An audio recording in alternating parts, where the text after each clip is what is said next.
तर बघा, आता नेक्स्ट आपल्याला अत्यंत महत्त्वाचे समाजसुधारक घ्यायचे आहेत.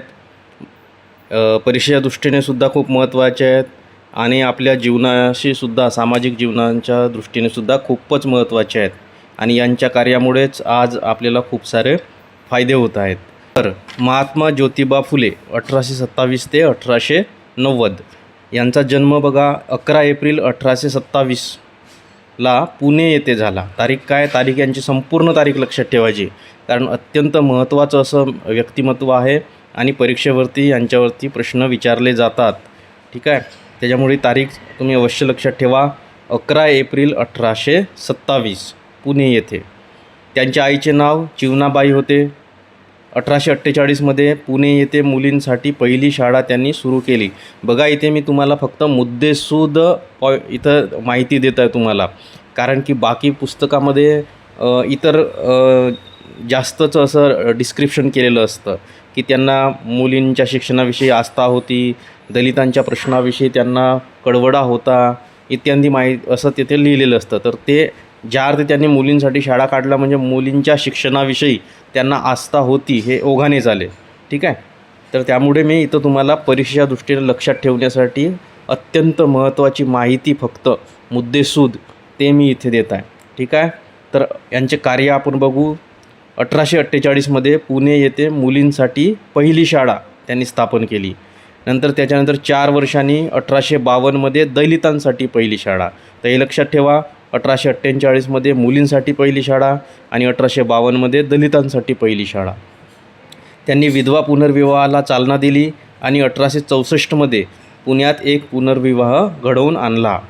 विधवा स्त्रियांच्या मुलांना त्यांनी दत्तक घेतले आणि स्वतःच्या घरी बालहत्या प्रतिबंध गृहाची स्थापना केली. स्वतःच्या घरी बालहत्या म्हणजे लहान मुलांचे किंवा जे भ्रूण हत्या व्हायच्या, ठीक आहे, तर बालहत्या प्रतिबंध गृहाची स्थापना त्यांनी स्वतःच्या घरी केली.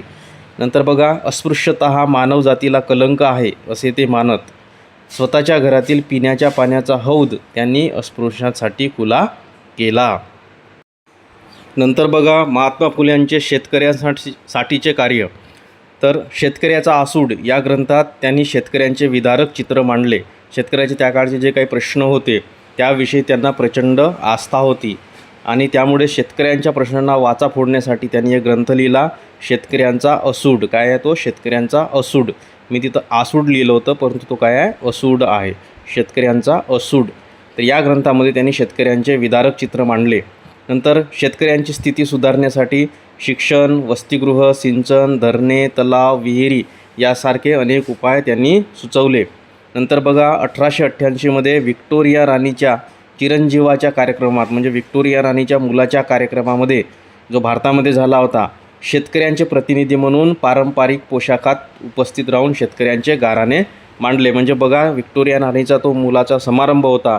इतर अनेक सरदार वगैरे इतर अनेक प्रतिष्ठित मंडळी हे उच्च कपडे परिधान करून तिथं आले असतील, आहे की नाही, श्रीमंती परिधान करून ते तिथे आले असतील, आणि परंतु त्या कार्यक्रमामध्ये महात्मा फुले मात्र हे पारंपरिक शेतकऱ्याच्या पोशाखामध्ये त्या ठिकाणी उपस्थित राहिले व शेतकऱ्यांचे प्रश्न त्यांनी मांडले. याच कार्यक्रमात त्यांनी जनतेसाठी शिक्षणाची मागणी केली. नंतर बघा, हंटर कमिशन पुढे प्राथमिक व माध्यमिक शिक्षण मोफत व सक्तीचे करावे ही आग्रही मागणी त्यांनी केली. आता जर तुम्ही सध्या बघाल आताच्या काळामध्ये तर प्राथमिक शिक्षण हे मोफत आहे आणि सक्तीचे देखील आहे, परंतु ही गोष्ट बघा महात्मा फुले त्या काळी केली. म्हणजे यावरून तुम्हाला लक्षात येईल की महात्मा फुले हे किती दूरदृष्टीचे होते, किती त्यांना भविष्याचा वेध होता. तर हंटर कमिशन ते काळात त्यांच्या काळामध्ये झालं होतं. तर तुम्ही गुगलवर सर्च करू शकता की कोणत्या साली आलं होतं हंटर कमिशन फॉर एज्युकेशन.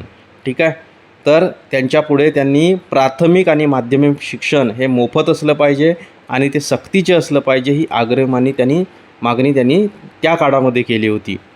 आणि अशा या महान मानवाचा मृत्यू 28 नोव्हेंबर 1890 साली झाला. तर अशा प्रकारे महात्मा फुल्यांविषयी महत्त्वाचे सर्व पॉईंट्स लक्षात ठेवा. साल लक्षात ठेवा, कोणत्या साली त्यांनी काय कार्य केलं, महत्त्वाचे त्यांचे कार्य लक्षात ठेवा.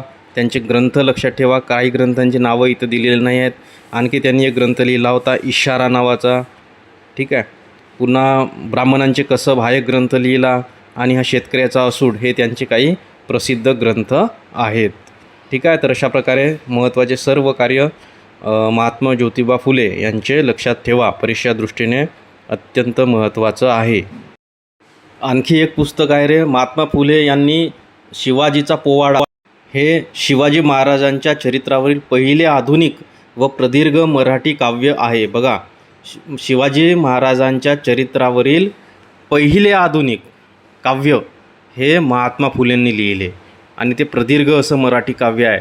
बघा पुढे काय दिलेलं आहे, रायगडावर शिवसमाधीचा शोध लावून, म्हणजे रायगडावर आज शिवाजी महाराजांची समाधी आपल्याला दिसते, त्याचा शोध महात्मा फुल्यांनी लावला. शोध लावला म्हणजे काय, तर तिथं समाधी आधीपासून होती, परंतु काळाच्या प्रवाहामध्ये ती समाधी विस्मृतीमध्ये गेलेली होती. त्याच्या बाजूला झाडी वाढलेली होती आणि दुर्लक्षित झालेलं ते असं झालेलं होतं. परंतु महात्मा फुले त्या ठिकाणी गेले आणि त्यांनी ते स्थान नंतर पुन्हा एकदा प्रकाशात आणलं, त्याची स्वच्छता करवली आणि अशा प्रकारे त्या शिवसमाधीचा महात्मा फुलेंनी पुन्हा त्याला प्रकाशात आणून फुलेंनी हा शिवचरित्रावरती हा पोवाडा लिहिलेला आहे, शिवाजीचा पोवाडा.